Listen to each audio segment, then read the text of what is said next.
Oke guys, welcome back to Daily Charting with Toshi, di mana kita akan daily chart your favorite cryptocurrencies. Dan sekarang kita masuk ke DCWT sesi pertama. Seperti kita bisa lihat di sini, dalam 24 jam terakhir terjadi koreksi sebesar 0,3%. Dengan total market cap mencapai di 2,75 triliun US dollars. Dan untuk Bitcoin dominance terjadi peningkatan sebesar 0,12%. Untuk BTC, daily close masih di atas dari struktur support yang terbentuk di Februari akhir di sini ya, yaitu di angka 84.555 begitu ya. Tetapi daily close-nya tipis, literally super tipis ya. Dia close-nya itu di angka 84.000 lebih 61 begitu. So, lebih bagus ya kalau hari ini atau lebih tepatnya besok jam 7 pagi daily close-nya lebih signifikan di atas dari 84.000 begitu ya. Nah, di waktu bersamaan kita bisa lihat juga di sini MA20 sudah terjadi death cross dengan MA200 gitu. Nah, jadi MA20 sudah mendekat.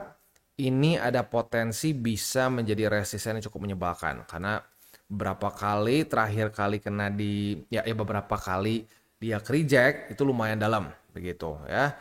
So, ya udah tinggal kita lihat aja apakah Bitcoin bisa bertahan di atas 84.000 atau tidak. Jadi PR utamanya untuk Bitcoin adalah bertahan di atas 84.000 lebih 55 USD. Nah, PR keduanya kalau bisa dia reclaim MA20 dan 200. Begitu ya. Itu kurang lebih PR untuk Bitcoin di daily. Untuk di weekly kita bisa lihat ya, dalam 2 hari lagi kurang lah. 2 hari kurang 4 jam kita akan weekly close ya. Nah, ya tinggal kita lihat aja weekly close ini mana. Tapi sekali lagi gue akan mengingatkan ya, setelah jebol dari BSB ini kita punya resiko lower high and then lower low ya. Bentuknya gimana bang? Bentuknya kurang lebih seperti ini ya. Bisa seperti ini ya, dia membuat lower high and then lower low. Bisa lihat weekly close di sini lebih rendah daripada di sini kan. Nah, berarti lower high ya. Atau mungkin kalau secara bentuk ya ini kan beda ya. Kalau ini kan dia reclaim BSB dulu ya, reclaim tapi gagal mantul. Nah, mungkin kita ada potensi karena nggak terlalu kuat ya momentumnya, mungkin saja bisa mirip-mirip kayak di sini nih ya, dimana dia jebol ya, udah jebol sebentar, bukan yang ini, nah ini nih, udah jebol, lower high-nya seperti ini saja dan lanjut membuat lower low gitu ya. Kenapa gua terus ingatkan kemungkinan lower high ini ya, karena ini adalah resiko terburuknya begitu ya. Kalau gue pribadi lebih suka mempersiapkan diri dengan resiko yang paling buruknya dulu, sehingga kalau sampai tidak kejadian kan jadi happy gitu ya, dibandingkan kalau kita logikanya oh pokoknya kita pengen yang paling bagus dulu, tahunya nggak kejadian. Nah, di situ seringkali banyak orang yang jadi menyerah gitu, dan kalau ekspektasinya terlalu berlebihan juga bisa bikin menyerah. Kayak contoh di sini nih ya, di sini banyak sekali orang yang kena trap di sini ya, bull trap. Nah, kita sudah bahas di sini statistik bahwa kalau dia jebol dari BSB, kita harus persiapkan mental lower low. Tapi seperti yang lo bisa lihat ya, weekly close di bawah jebol, dikasih 2 minggu ngepam, udah di sini banyak yang FOMO. Wah, apa lower low ya? Kita bakal 100.000. Lihat nih, Bitcoin is so back katanya ya. Wah, so back ya. Ujungnya apa? Bam, lower low. Nah, karena ekspektasi di sininya nggak make sense, waktu dibanting banyak yang menyerah, banyak yang all in soalnya di sini ya. Nah, jadi itu dia makanya kenapa gue ingatkan DCA, dan ya selalu persiapkan skenario terburuk dulu gitu. Kalau sampai nggak kejadian ya berarti kan baik lagi seperti yang gue bilang tadi di depan, lebih happy dong dibandingin lu pengen yang terbaik taunya nggak dapat. Nah itu ya, jadi lagi-lagi ekspektasi tuh yang kadang-kadang gini yang membuat manusia tuh jadi hancur, jadi sedih dan lain-lain tuh karena ekspektasi gitu. Kalau kita ekspektasinya benar dari awal, kita akan cenderung aman mental begitu ya. Oke, itu kurang lebih untuk Bitcoin. Sekarang kita balik lagi ke DXY. Untuk DXY atau indeks dolar, kita bisa lihat di sini kondisinya itu dia kembali menguat ya. Nah, jadi ya tentunya ini membuat kemarin BTC tertekan lagi begitu ya. Tapi apa? Good newsnya dia mulai ke reject oleh 104.000 lebih 155 begitu. Nah, semoga ini benar-benar ke reject lagi dan ya mulai turun ke bawah ya, karena seperti yang kita sudah sering bahas, indeks dolar itu korelasi normalnya adalah kalau dia melemah, kripto akan lebih gampang untuk rally begitu ya. Oke, next kita masuk ke Bitcoin Dominance. Untuk Bitcoin Dominance kita bisa lihat kemarin dia rally ya, tapi tidak berhasil reclaim MA20 gitu ya. Balance sheet dia kemarin sempat turun lagi ya, cuman ya sebenarnya gini ya.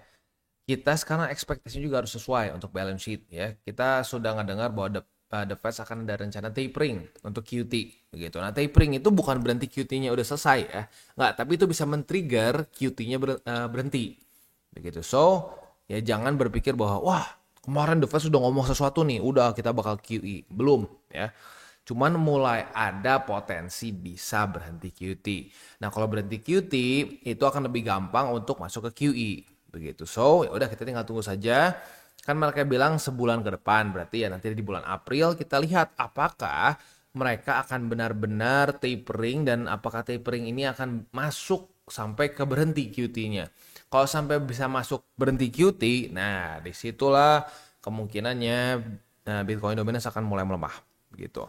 Nah, saat Bitcoin Dominance mulai melemah, disitulah alts mulai subur ya. Oke, next kita masuk aja langsung ke news. Untuk news ini datang dari US, di mana Coinbase baru saja melakukan multi-billion dollar deal dengan Deribit ya. Nah, Deribit ini exchanger, kalau gue rasa ini exchanger derivatif ya, yang ada di kayaknya di Dubai ya, sebentar. Dubai atau di mana? Kita bisa di sini, ya benar di Dubai ya. Nah, jadi dia baru saja akuisisi lah kasarnya ya. Nah, apakah ini adalah pertanda bahwa Coinbase masih melihat bahwa potensi dari cryptocurrency market masih besar di cycle ini, begitu? Atau mungkin ini a long game, begitu, di mana dia untuk ya udah kedepannya aja biar kita punya kasarnya apa ya, market di Dubai atau di Middle East lah in general, begitu ya. Tapi apapun itu menunjukkan bahwa ya perusahaan-perusahaan kripto, itu exchanges maupun platforms dan lain-lain itu terus mencoba untuk memperlebar sayap mereka, which is good. Artinya apa? Mereka growing, begitu ya.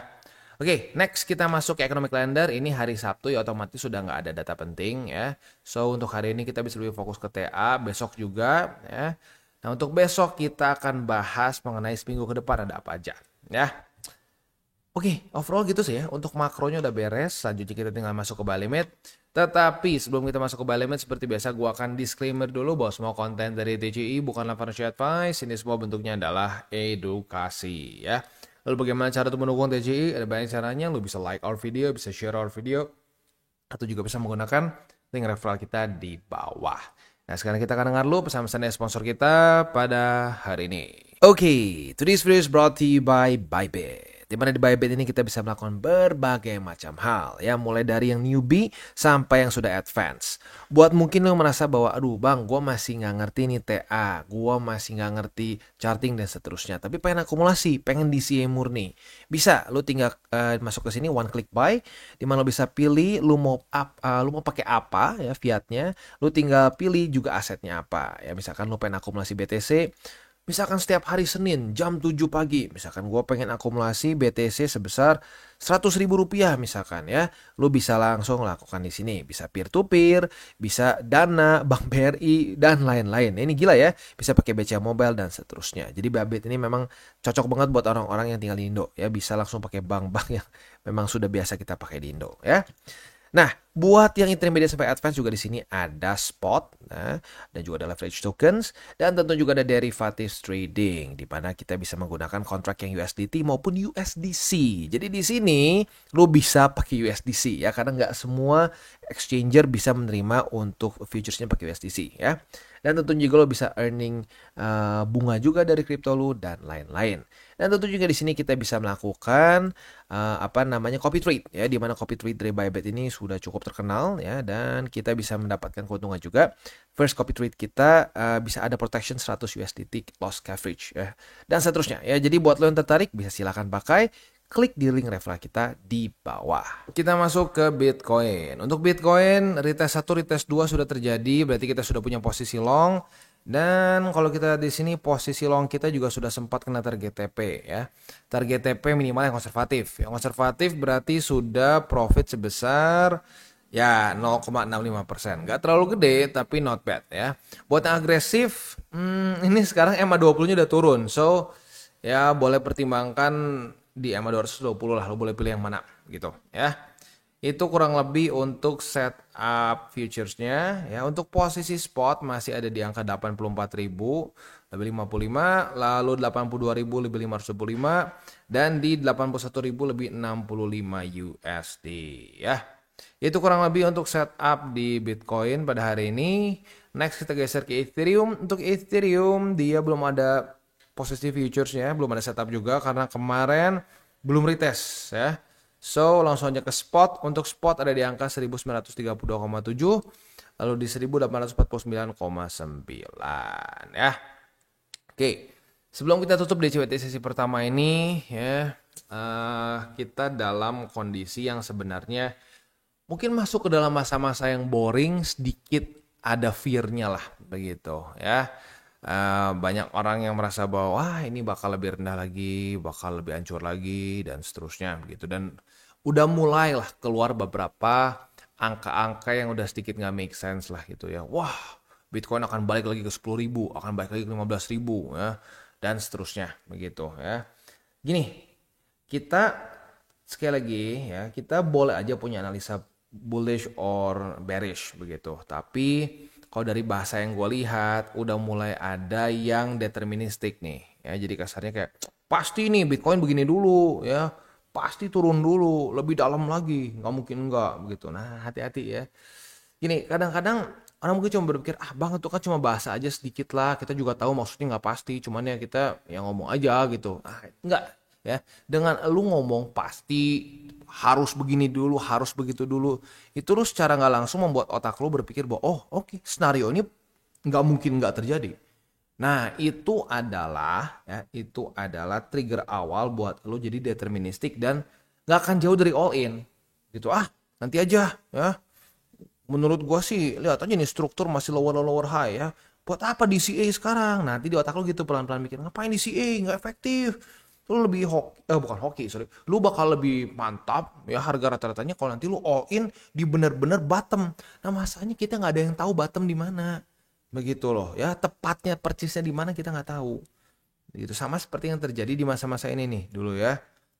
Wah, udah nih, bottom beres. Udah, ini cuma fake out. Kita akan naik lagi ke atas. Tuh kan bener naik lagi tuh. Gue genius. Aduh, kok ketahan. Enggak, tenang. Masih banyak support. Kebanting lagi. Waduh, kebanting lagi. Gimana nih ya? Ah, udah nih, harapan. Kebanting lagi. Nah, itu tuh ya. Bottom ya. Last bottom. Dulu ada kan tuh ya, dukun last bottom. Tiap minggu last bottom. Lama-lama lu kebikini Batam tuh ketemu Patrick, ketemu SpongeBob. Karena bilang terus tebak-tebakan aja, last bottom. Nggak ada yang bisa tahu tepatnya bottom tuh benar-benar di mana. Begitu. Ya. Kalau sampai ada satu orang yang berhasil nebak gitu, wah, tuh pas kan lihat nih, gue bener nih, pasti gue akan benar terus ke depannya. Salah, minggu depannya salah, besoknya salah lagi. Gitu. Kenapa? Karena deterministik, tebak-tebakan. Gitu loh. Ya. So, untuk para newbies, gue ngerti ini nggak natural lah rasanya ya. Lu di market dan lu tidak menebak-nebak tuh nggak natural karena rata-rata orang menebak-nebak gitu loh. Wah ini bakal begini, ini bakal begitu. Bitcoin minggu depan bakal begini, Bitcoin bulan depan akan begitu. Itu udah kayak kebiasaan, semua orang latah melakukan itu gitu ya. Nah, tapi harus dipaksa untuk jangan punya pemikiran seperti itu. Jangan dikit-dikit bulan depan Bitcoin ke berapa ya? Oh minggu depan Bitcoin harus ke berapa ya? Nggak ada yang harus. Begitu tugas kita bereaksi terhadap market ya.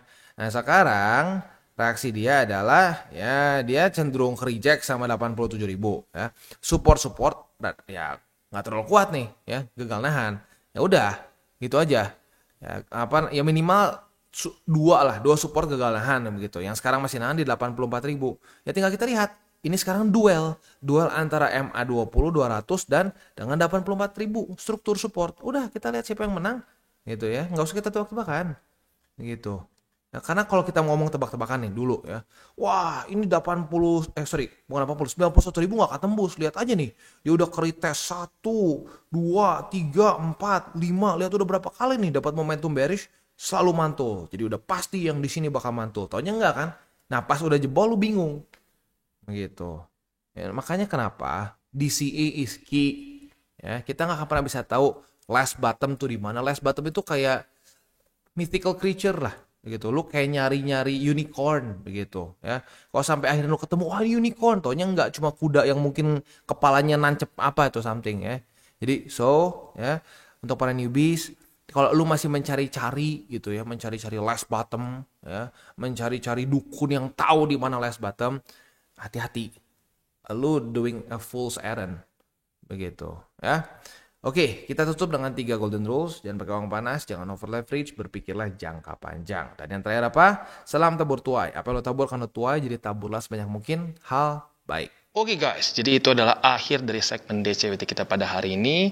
Dan jangan lupa bagi kalian yang merasakan manfaat dari segmen ini, jangan lupa untuk share ke teman-teman kalian. Dan apabila lu pengen mensupport channel kita, ya TCI, jangan lupa untuk menggunakan link referral kita di bawah. Nggak wajib ya, tetapi apabila lu menggunakan link referral kita di bawah, ada macam-macam ya, dari Bybit, Huobi, Maxi, toko kripto, dan banyak lagi ya.